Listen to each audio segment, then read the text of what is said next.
तो देखिए पिछला क्लास में हम लोग पढ़े थे प्रिपरेशन ऑफ एमीन एमीन बनाने की विधि। तो अभी जो है कि उसमें जो कि चार रिएक्शन लगभग हम लोग पढ़े हुए थे जिससे कि एमीन का निर्माण होता है। तो उसमें पिछला वीडियो में आपको होमवर्क दिया गया था इंटेक्स क्वेश्चन 13.2 यानी कि पाठ निहित प्रश्न 13.2 उसको बनाने के लिए आपको कहा गया था कि उसको बनाएं। तो यहाँ पर जो है कि वह क्वेश्चन क्या है उसका आंसर अभी आपको बताया जा रहा है। क्वेश्चन यहाँ है कि आपको C4H11 और N जो है इससे कितने प्रकार के कंपाउंड बन सकते हैं और उन सभी का आईपीएसी नाम बताना है। साथ में यह भी बताना कि वह किस प्रकार के आइसोमेरिज्म दर्शाते हैं या उनमें किस प्रकार का आइसोमेरिज्म पाया जाता है। तो सबसे पहला तो इससे पूछा गया है कि यह कितना प्रकार का स्ट्रक्चर बनाएगा। जब स्ट्रक्चर बना लेंगे तभी इन सब का आईपीएसी नाम। 2 क्वेश्चन हो गया। तीसरा क्वेश्चन कि इसमें किस प्रकार का जो है कि आइसोमेरिज्म है। तो इस एक क्वेश्चन में 3 क्वेश्चन आपसे पूछा गया था। आइए सबसे पहले इस फॉर्मूला से स्ट्रक्चर कितना हो सकता है उसको हम लोग बनाते हैं। तो यहाँ पर यह C4H11N है। तो यहाँ पर एक स्ट्रक्चर यह हो सकता है, इसमें कार्बन 4 है और हाइड्रोजन 4 4 8 1 9 और 2 11 एक नाइट्रोजन। तो इसी फॉर्मूला से यह स्ट्रक्चर बन सकता है। दूसरा हम लोग यह एक स्ट्रक्चर बनाए हैं तो इसमें एमीन को दूसरा नंबर पर रखें तो इसका भी मॉलिक्यूलर फॉर्मूला यही होगा। तो और तीसरा यह बना है कि नाइट्रोजन के इधर 3 कार्बन इधर 1 कार्बन रख दिए तो 4 कार्बन इसमें हो गया और 11 नाइट्रोजन और 1 हाइड्रोजन इसमें भी है। यदि इस एमीन को हम लोग यहाँ पर रखते तब भी वही आईपीएसी नाम होता जो यहाँ पर रखेंगे। यदि इस एमीन को यहाँ पर रखेंगे तभी वही आईपीएसी नाम होगा जो यहाँ पर रखेंगे। इसीलिए इस तरीका से 2 ही बन सकता है। तो जो है कि अब इस तरीका से आते हैं, नाइट्रोजन के इधर और इधर कार्बन रखते हैं तो एक बार 3 कार्बन इधर रखे, एक बार सॉरी इधर 1 कार्बन रखे इधर 3 कार्बन रखे तो उसका भी मॉलिक्यूलर फॉर्मूला यही होगा। फिर दूसरा आते हैं हम लोग तो नाइट्रोजन के दोनों साइड 2 कार्बन रखते हैं तो एक स्ट्रक्चर यह हो जाता है, इसका भी मॉलिक्यूलर फॉर्मूला यही होगा। फिर एक और क्या कंडीशन होता है कि नाइट्रोजन के एक साइड 2 कार्बन इधर 1 कार्बन इधर 1 कार्बन तो इसका भी मॉलिक्यूलर फॉर्मूला क्या होगा, यही होगा। इसमें भी C4H11 और N है। तो यह जो मॉलिक्यूलर फॉर्मूला है इससे हम लोग इतना प्रकार का स्ट्रक्चर बना सकते हैं। और भी अगर आप बन जाए तो आप कोशिश कीजिएगा जितना संभव उतना तरह का इसका स्ट्रक्चर हम लोग बनाएंगे। तो वही यहाँ पर हमें स्ट्रक्चर बनाकर रखे हुए हैं। सबका मॉलिक्यूलर फॉर्मूला C4H11 और N है। तो अब इसका जो है कि आईपीएसी नाम लिखना है। कैसे इसका आईपीएसी नाम लिखेंगे तो आईपीएसी नाम में क्या हो जाएगा कि यहाँ पर देखेंगे हम लोग तो एक यहीं से काउंटिंग करेंगे तो 1 2 3 4 तो यहाँ पर 1 नंबर पर एमीन है और मेन कार्बन जो है कि आपका ब्यूटेन है। तो इसका आईपीएसी नाम हो जाएगा, मान लीजिए काउंटिंग करते हैं 1 2 3 1 4 तो इसका आईपीएसी नाम हो जाएगा जो कि ब्यूट 4 को कार्बन होते हैं, ब्यूट सिंगल बॉन्ड होते हैं ई को हटा के यहाँ पर एमीन के लिए हम लोग एमाइन जोड़ देते हैं तो ब्यूटेनामाइन हो जाएगा। तो इस ब्यूटेनामाइन में एमीन कितना नंबर पर है तो पहला पोजीशन पर है तो 1 ब्यूटेनामाइन हो जाएगा। उसी तरह इसका आईपीएसी नाम लिखेंगे तो एमीन इसमें दूसरा पोजीशन पर है, इधर से काउंटिंग करेंगे तो तीसरा स्थान पर आएगा और इधर से काउंटिंग करेंगे तो दूसरा स्थान पर आएगा। तो जिधर से मिनिमम होता है उधर से हम लोग काउंटिंग करते हैं। तो यहाँ पर 1 2 3 1 4 तो इसका आईपीएसी नाम हो जाएगा 4 कार्बन है तो पहले ब्यूट लिख दिए, सिंगल बॉन्ड से जुड़ा है तो ए यानी अब ई को हटा के एमाइन जोड़ देंगे तो ब्यूटेनामाइन हो गया। अब इस ब्यूटेनामाइन में एमीन जो है कि कितना पोजीशन पर है तो दूसरा नंबर पर कार्बन से जुड़ा है तो यहाँ पर लिखना है 2 ब्यूटेनामाइन। अब आते हैं हम लोग इसका जो कि आईपीएसी नाम लिखते हैं तो यह तो दोनों 1 डिग्री, यह भी 1 डिग्री अमीन है और यह भी 1 डिग्री अमीन है क्योंकि नाइट्रोजन के एक ही साइड कार्बन के कंपाउंड है। यहाँ भी नाइट्रोजन के एक ही साइड कार्बन के कंपाउंड है। यह तो 1 डिग्री अमीन है लेकिन यहाँ पर देखेंगे तो यह 2 डिग्री अमीन है क्योंकि एक साइड कार्बन और दूसरा साइड कार्बन। यहाँ नाइट्रोजन के 2 साइड कार्बन है इसीलिए यह 2 डिग्री अमीन कहलाएगा। यहाँ भी आप देखेंगे तो यह आप चलिए लिख देते हैं यहाँ पर यह 2 डिग्री अमीन, यह 1 डिग्री अमीन और यह भी 1 डिग्री अमीन। और यहाँ पर देखेंगे आपको इसका डिग्री पता करना हो तो यहाँ पर भी नाइट्रोजन की इधर 2 कार्बन, नाइट्रोजन की इधर 2 कार्बन तो नाइट्रोजन के दोनों साइड कार्बन है इसीलिए यह 2 डिग्री और सेकेंडरी अमीन हो जाएगा। यह 2 डिग्री अमीन हो गया या सेकेंडरी अमीन कहते हैं। अब आते हैं इसमें हम लोग देखते हैं तो इसमें नाइट्रोजन के तीनों साइड कार्बन, इधर भी कार्बन इधर भी कार्बन नीचे भी कार्बन तो यह जो है कि आपको 3 डिग्री अमीन हो जाएगा। यह तीनों साइड नाइट्रोजन के तीनों साइड कार्बन के कंपाउंड है, इसीलिए यह 3 डिग्री एमीन या टर्शियरी एमीन कहलाएगा। यदि इसमें हम लोग 2 कार्बन इधर रखते हैं, 1 कार्बन इधर रखते हैं, तब भी नाम वही होगा जो इस प्रकार से रखा जाएगा। तो इसमें 2 कार्बन इधर रखिए या 2 कार्बन इधर रखिए, आपको जो कि आईपीएसी नेम सेम ही होगा। तो अब इसका जो कि आईपीएसी नाम हम लोग देखते हैं, तो इसका आईपीएसी नाम हो जाएगा आपको, इधर ज्यादा कार्बन है तो मेन चेन के साथ जो है कि जिधर लॉन्गेस्ट कार्बन है उसी में नाइट्रोजन जुड़ता है और यह ब्रांच कहलाता है। तो एन पर मिथाइल है, तो यहाँ पर इसका आईपीएसी नाम लिखेंगे आपको एन मिथाइल।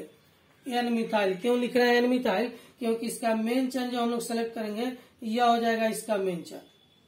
इधर ज्यादा कार्बन है तो यह मेन चेन हो जाएगा, तो मेन चेन यह हो गया। तो यह मेन चेन में मिथाइल ग्रुप जो छूट गया है इसको ब्रांच मान लेंगे। तो यह ब्रांच जो कि एन पर जुटा है तो एन मिथाइल लिख दिए। और 3 वो कार्बन इधर है तो 3 कार्बन को प्रोप और सिंगल बॉन्ड से सभी जुड़े रहते हैं एन। तो यह हो जाएगा प्रोपेन। प्रोपेन का ई हटाकर एमाइन जोड़ देंगे नाइट्रोजन के लिए माइन, तो ये हो जाएगा प्रोपेनामाइन। तो इसका आईपीएसी नाम हो जाएगा एन मिथाइल प्रोपेनामाइन। यानी कि प्रोपेनामाइन में मिथाइल ग्रुप कहाँ पर जुड़ा है? एन पर जुड़ा, इसीलिए एन मिथाइल प्रोपेनामाइन इसका आईपीएसी नाम होगा। अब आते हम लोग इसका आईपीएसी नाम लिखते हैं। तो इसमें जो है कि इधर भी 2 कार्बन है और इधर भी 2 कार्बन है, दोनों साइड बराबर है। तो किसी को भी एक लॉन्गेस्ट कार्बन चेन मान सकते हैं। जब दोनों साइड बराबर हो जाए तो कोई एक लॉन्गेस्ट कार्बन चेन होगा। तो चलिए हम लोग इसी को लॉन्गेस्ट कार्बन चेन मानते हैं। तो इस लॉन्गेस्ट कार्बन चेन में नाइट्रोजन के साथ 2 कार्बन है। कितने कार्बन है? नाइट्रोजन के साथ 2 कार्बन है। और तो यह 2 कार्बन है तो इथेनामाइन कहलाएगा। लेकिन इथेनामाइन में आपको यह इथाइल ग्रुप, इधर भी 2 कार्बन है तो 2 कार्बन को इथाइल कहते हैं। तो यह इथाइल एन से जुटा हुआ है। तो इसका आईपीएसी नाम लिखेंगे हम लोग एन इथाइल। और यह हो जाएगा आपको 2 कार्बन इधर है तो इथ दोनों को सिंगल बॉन्ड एन ए को हटा के एमाइन जोड़ देंगे। तो इसका आईपीएसी नाम हो जाएगा एन इथाइल इथेनामाइन। अब आते हैं इसका आईपीएसी नाम लिखते हैं हम लोग। तो इसमें नाइट्रोजन के इधर 2 कार्बन, इधर 1 कार्बन, नीचे 1 कार्बन। तो सबसे ज्यादा कार्बन इस साइड है, इसीलिए मेन चेन आपका यह हो जाएगा आपका मेन चेन। अब इस मेन चेन में एन पर 2 गो मिथाइल ग्रुप है, एक मिथाइल ग्रुप इधर है, दूसरा मिथाइल ग्रुप इधर है। तो आइए इसका आईपीएसी नाम लिखेंगे। तो पहले इन ब्रांच को लिखेंगे जो एन से जुड़ा हुआ है। एन से जुड़ने वाला अल्काइल ग्रुप ब्रांच कहलाता है। तो यहाँ पर लिखेंगे तो एन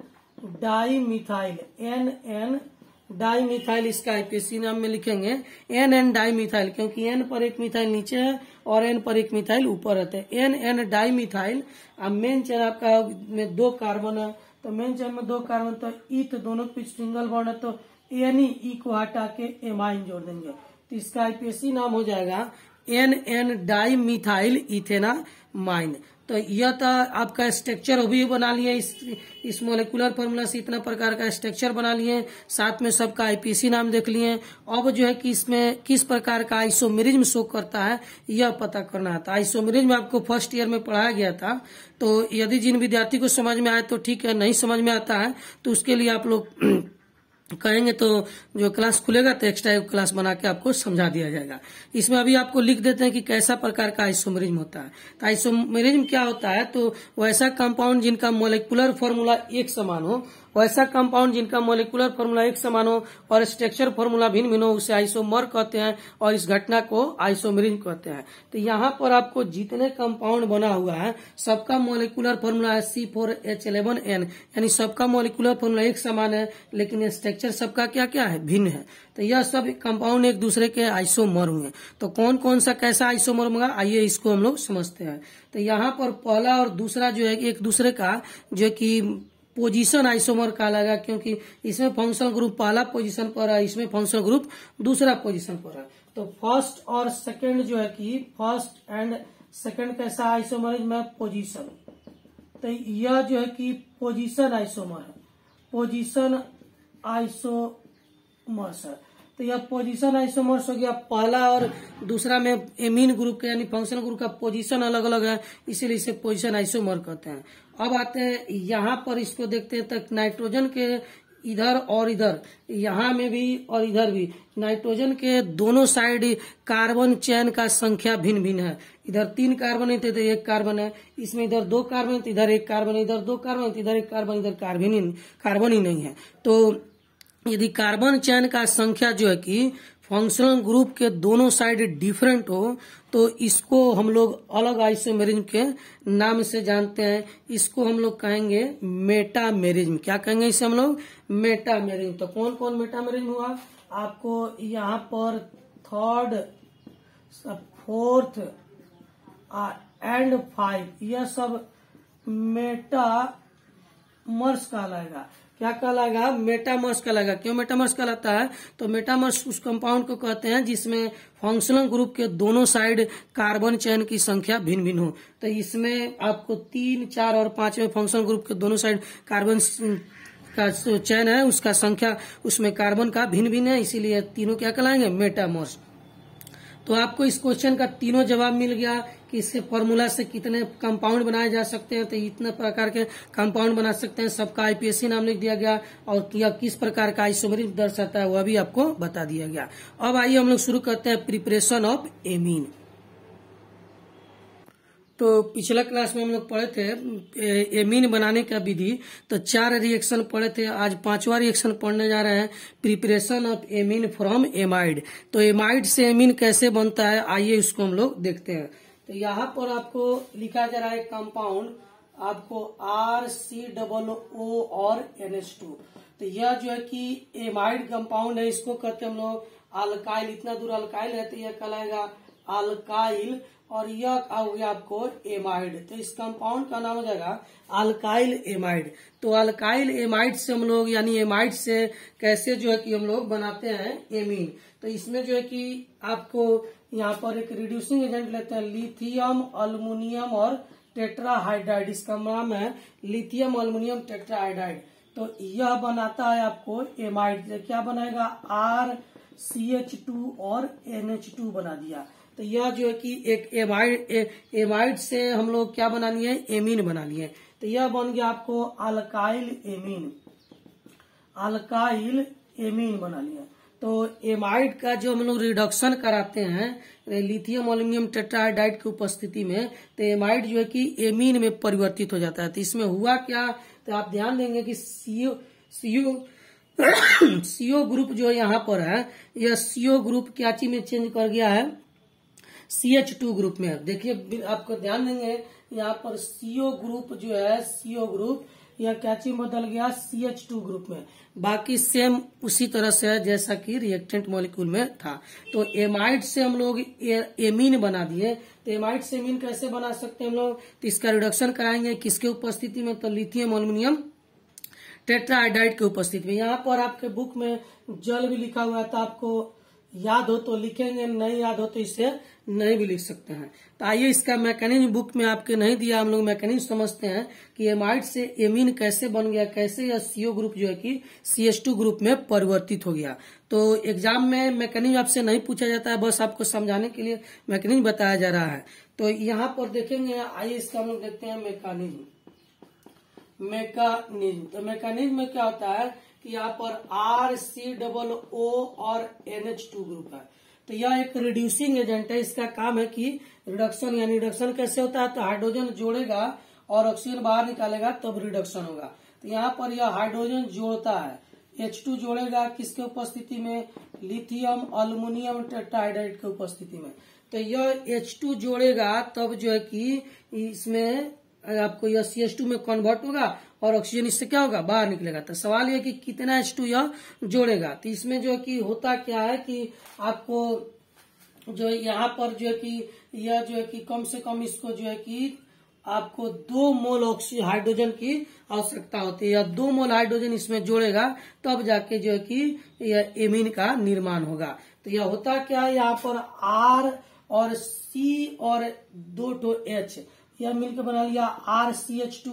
यहाँ पर C के पास 2 H छूट गया और आपका NH2 यहाँ पर आ गया। तो ऑक्सीजन क्या हुआ? तो यहाँ पर 2 हाइड्रोजन बचा हुआ है और 1 ऑक्सीजन, तो यह H2O बन के बाहर निकल जाता है।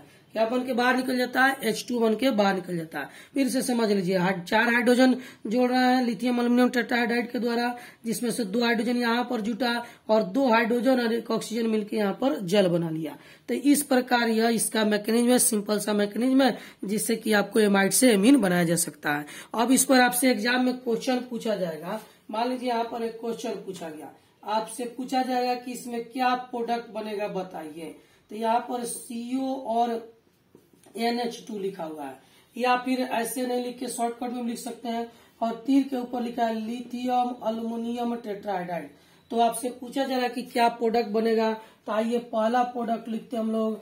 आपको यहाँ पर बेंजीन रिंग और यहाँ पर बेंजीन रिंग और यहाँ पर NH2 बेंजेनामाइन।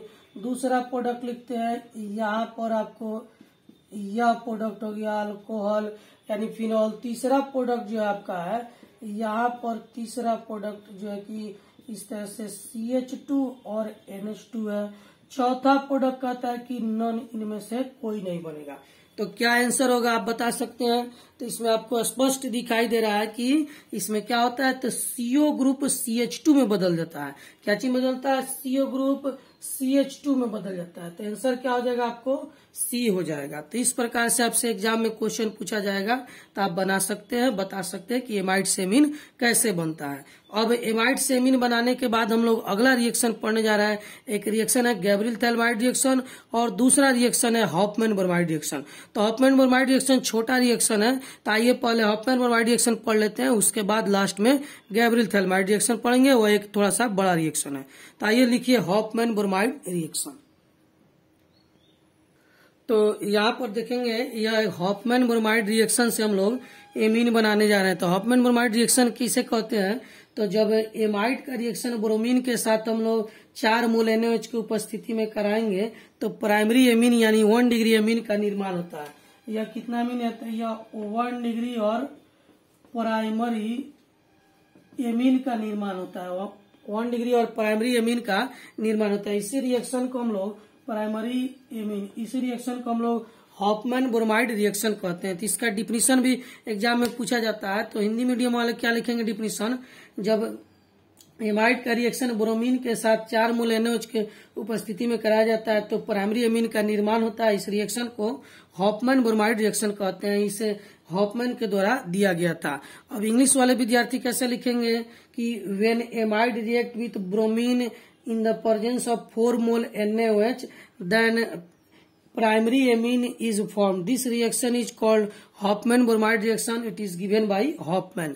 तो यह जो कि डिफिनीशन आसानी से आप लोग लिख लेंगे कि कौन कौन सा रिएक्टेंट मॉलिक्यूल आपस में रिएक्शन किया और क्या प्रोडक्ट बना, इसी को लिख देंगे तो यही आपका डिफिनीशन हो जाएगा।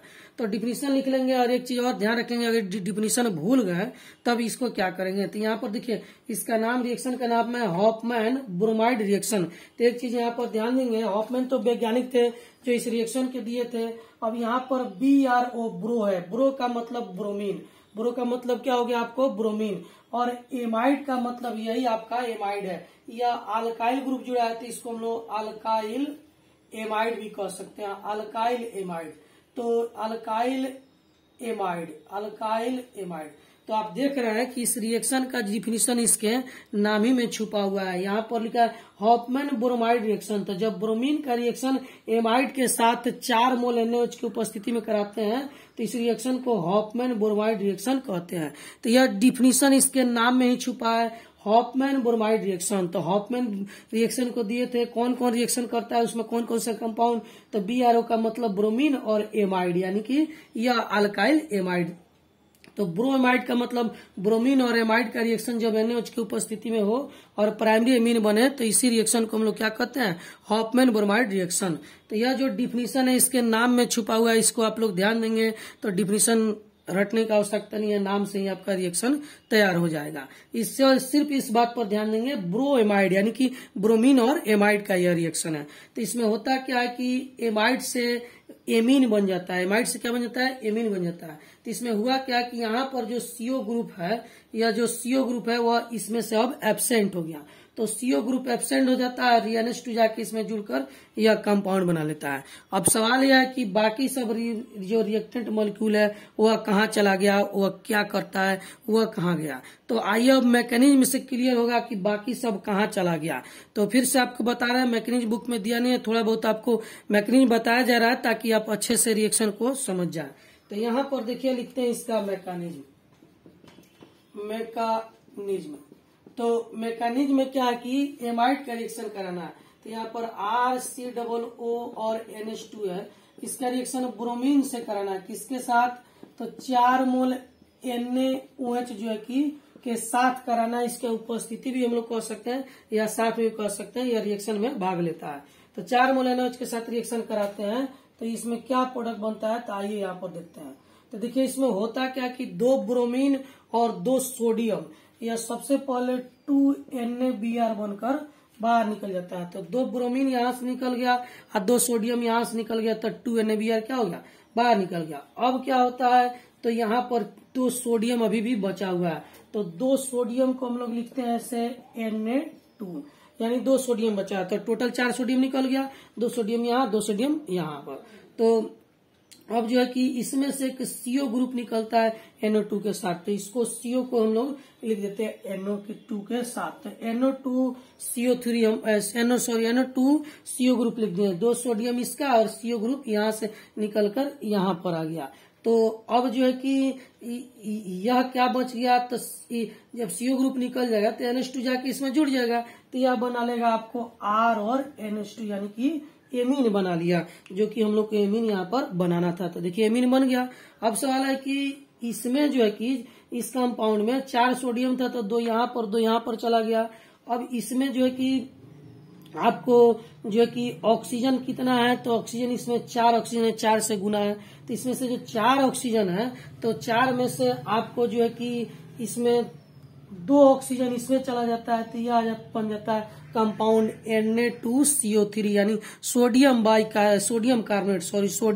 कार्बोनेट बन जाता है। क्योंकि जैसे आप लिखेंगे NO2CO Na2 इसका और CO इसका जैसे लिखेगा आपको याद आएगा सोडियम कार्बोनेट। तो इसमें से जो 4 ऑक्सीजन है, तो 4 में से 2 ऑक्सीजन इसमें चला जाता है। तो यह बन जाता है NO2CO3 सोडियम कार्बोनेट बन गया। तो यहाँ पर सोडियम 2 मोल सोडियम ब्रोमाइड बन गया, सोडियम कार्बोनेट बन गया, एमीन भी बन गया। और तो अभी भी इसमें जो है कि 4 हाइड्रोजन बचा हुआ है, क्योंकि 4 से गुना किया गया तो 4 हाइड्रोजन इसमें बचा हुआ है। तो चलिए 4 हाइड्रोजन लिख देते हैं, 2H2 लिख दिए। तो 4 हाइड्रोजन हो गया। अब इसमें ऑक्सीजन 4 था, तो 4 में से 2 ऑक्सीजन तो यहाँ पर चला गया, 2 ऑक्सीजन इसमें भी बचा हुआ है। तो 2 ऑक्सीजन को यहाँ पर लिख दिए, तो यह हो गया H2। यानी कि एमीन के साथ यह 3 प्रोडक्ट जो कि एक्स्ट्रा इसमें बनता है, जिसका आपको मैकेनिज्म में समझाया जा रहा है। तो फिर से इसको समझ लें कैसे बनता है। तो इसमें 2 ब्रोमीन और 2 सोडियम 2 NaBr बन के यहाँ पर चला आया। अब इसमें 2 सोडियम बचा, तो 2 सोडियम इसका, एक CO इसमें से आपको यहाँ पर चला है। फिर इसमें से 2 ऑक्सीजन जाके इससे मिल जाता है, तो NO2CO3 बन गया। चूंकि NO2 सोडियम 2 इसका और CO और 2 इसमें से ऑक्सीजन लगा, तो 3 ऑक्सीजन हो जाएगा, NO2CO3 हो जाएगा। अब बचा क्या, तो यह तो जब निकल जाएगा तो NH2 जाके इसमें जुड़ जाएगा, तो एमीन बन जाएगा। अब यहाँ पर 4 हाइड्रोजन बचा है, तो 2H2 लिख दिए। इसमें से 4 ऑक्सीजन था, तो 2 यहाँ पर चला गया, 2 ऑक्सीजन जो बचा हुआ है यहाँ पर वह आके यहाँ पर जुड़ गया और यह जल बना लिया। इसी रिएक्शन को हम लोग कहते हैं हॉफमैन ब्रोमाइड रिएक्शन। तो हॉफमैन ब्रोमाइड रिएक्शन में किसका किसका रिएक्शन होता है, तो ब्रोमीन और एमाइड का रिएक्शन होता है। इस पर भी आपसे क्वेश्चन पूछा जा सकता है, ऑब्जेक्टिव भी सब्जेक्टिव भी।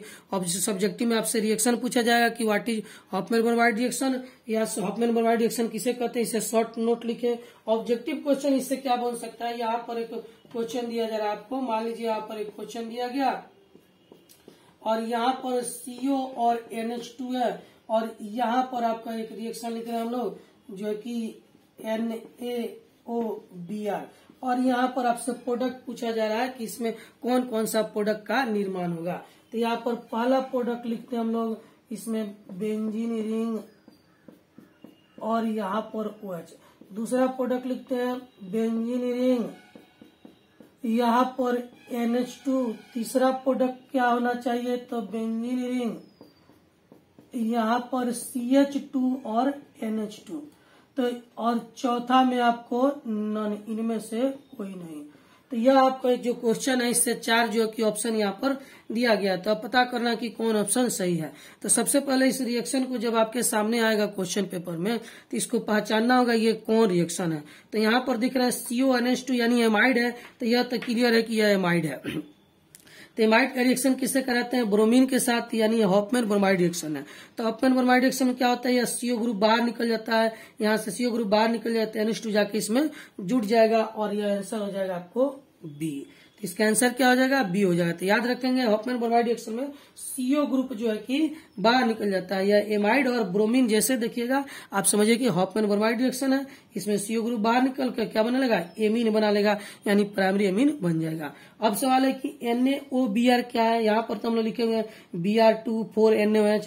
तो यह ब्रोमीन और NaOH आपस में रिएक्शन करके NaBr बना लेते हैं, इसीलिए शॉर्टकट में इन दोनों के जगह पर शॉर्टकट में आपको यह भी लिखा हुआ मिल जाएगा NaOBr। अब आइए समझाते हैं NaOBr शॉर्टकट में कैसे हो जाता है। तो यहाँ पर लिखते हैं हम लोग NaOH, यहाँ पर Br2 को Br और Br लिख सकते हैं। तो इसमें होता क्या है कि HBr इससे बाहर निकल गया, तो HBr जब बाहर निकल जाएगा तो क्या बनेगा? NaOBr। तो इसी को हम लोग जो है कि शॉर्टकट में यहाँ पर हम लोग लिख देते हैं NaOBr। तो यदि क्वेश्चन में Br2,4NaOH मिले तभी आप हॉफमैन ब्रोमाइड समझिएगा, यदि NaBr मिले तभी आपको NaOBr मिले तभी आपको हॉफमैन ब्रोमाइड रिएक्शन समझना है। सिंपल सा, जैसे एमाइड देखिएगा उसके बाद ब्रोमीन हो तो ये सीधे समझिएगा कि कौन सा रिएक्शन है? हॉफमैन ब्रोमाइड रिएक्शन है। तो इस पर इस प्रकार से आपसे ऑब्जेक्टिव क्वेश्चन पूछा जाता है। तो यह हॉफमैन ब्रोमाइड रिएक्शन था। अब एमीन बनाने का एक लास्ट रिएक्शन आप लोग का बचा हुआ है, गैब्रियल थैलेमाइड रिएक्शन था। आइए उसको भी देखते हैं, गैब्रियल थैलेमाइड रिएक्शन। तो यहाँ पर देखेंगे एमीन बनाने का एक लास्ट रिएक्शन है गैब्रियल थैलेमाइड रिएक्शन। तो गैब्रियल थैलेमाइड रिएक्शन से हम लोग कैसे एमीन बनाते हैं, तो आइए यहाँ पर हम लोग देखते हैं। तो यह जो हमारा एक कंपाउंड है यह थैलेमाइड है, इसका क्या नाम है? Phthalimide, PHALIMIDE। तो यह थैलेमाइड कंपाउंड है। तो जब थैलेमाइड कंपाउंड का रिएक्शन KOH, RX और NaOH के साथ कराते हैं तो प्राइमरी एमीन का निर्माण होता है या 1 डिग्री एमीन का निर्माण होता है। इसी रिएक्शन को गैब्रियल नामक वैज्ञानिक के द्वारा दिया गया था, इसीलिए इसे गैब्रियल थैलेमाइड रिएक्शन कहा जाता है। तो यह हिंदी में मीडियम वाले जो भी विद्यार्थी होंगे इस प्रकार से इसका डिफिनीशन लिख लेंगे। अब इंग्लिश मीडियम वाले जो विद्यार्थी वो कैसे डिफिनीशन लिखेंगे? When phthalimide react with KOH, RX and NaOH then primary amine is form, this reaction is called Gabriel phthalimide reaction. तो यह गैब्रियल थैलेमाइड रिएक्शन का डिफिनीशन हो गया आपको इंग्लिश में। तो गैब्रियल थैलेमाइड रिएक्शन से आपको कौन, इसमें क्वेश्चन ऑब्जेक्टिव में पूछा जाता है कि किस प्रकार का एमीन बनता है। तो आप ध्यान रखेंगे कि गैब्रियल थैलेमाइड रिएक्शन से आपको प्राइमरी एमीन बनता है, यानी 2 डिग्री और 3 डिग्री एमीन नहीं बनता है। यह बहुत ही इंपॉर्टेंट चीज है, यहाँ से क्वेश्चन जो है कि आपके एग्जाम में पूछा जाता है।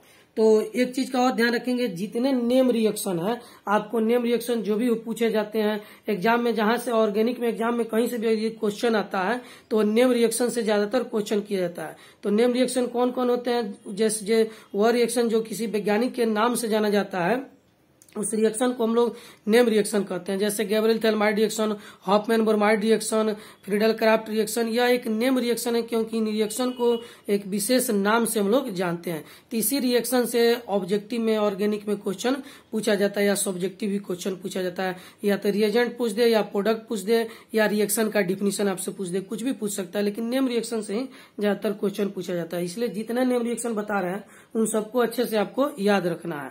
तो इसमें आपको क्या नेम बन रहा है, किस प्रकार के अमीन बन रहा है? तो 1 डिग्री अमीन बन रहा है, यानी कि 2 डिग्री और 3 डिग्री अमीन इससे नहीं बना सकते हैं। तो इसका एक कंडीशन होता है। क्या कंडीशन है? कंडीशन क्या है कि इससे 2 डिग्री और 3 डिग्री एमीन जो है कि हम लोग नहीं बना सकते हैं। इस बात को याद रखेंगे कि इस रिएक्शन से 2 डिग्री 3 डिग्री एमीन नहीं बन सकता। एक चीज और हम लोग को ध्यान में रखना है कि एरोमेटिक एमीन जो होता है, एरोमेटिक एमीन यानी कि बेंजीन वाला जो एमीन होता है, बेंजाइल एमीन जिसको कहते हैं हम लोग, एरोमेटिक एमीन भी इससे हम लोग नहीं बना सकते हैं। एरोमेटिक एमीन भी नहीं बन सकता है। तो यह ध्यान रखेंगे कि इसका लिमिटेशन कहिए या कि आपको इसमें जो कंडीशन दिया गया है कि यह दोनों जो कि एमीन इससे नहीं बन सकता, या इसका लिमिटेशन है कि यह सब एमीन गैब्रियल थेल्माइड रिएक्शन से नहीं बन सकता है। गैब्रियल थेल्माइड रिएक्शन से एक ही प्रकार का एमीन बनेगा और 1 डिग्री और प्राइमरी एमीन।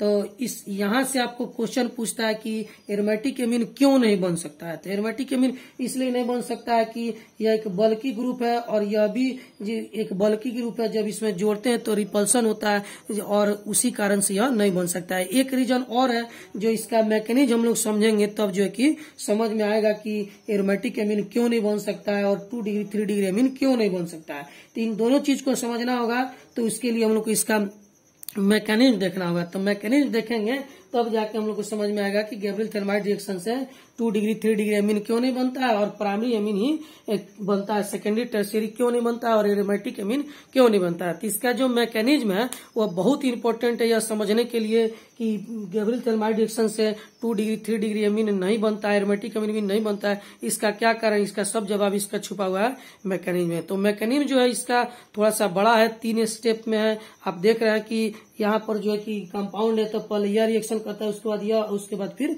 यह। तो इसका मैकेनिज्म 3 स्टेप में मैकेनिज्म है। तो इसके मैकेनिज्म को हम लोग अगले वीडियो में पढ़ेंगे इसका मैकेनिज्म। तब तक आप इसका डिफिनीशन लिखकर और इसका कंडीशन लिखकर रखें, अगले वीडियो में इसका हम लोग मैकेनिज्म तैयार करेंगे और हमारे यह प्रिपरेशन ऑफ एमीन समाप्त हो जाएगा। तब हम लोग शुरू करेंगे फिजिकल प्रॉपर्टी ऑफ एमीन। तो इस पर लिखे, बनाए और फिर जो है कि अगले वीडियो का इंतजार करें।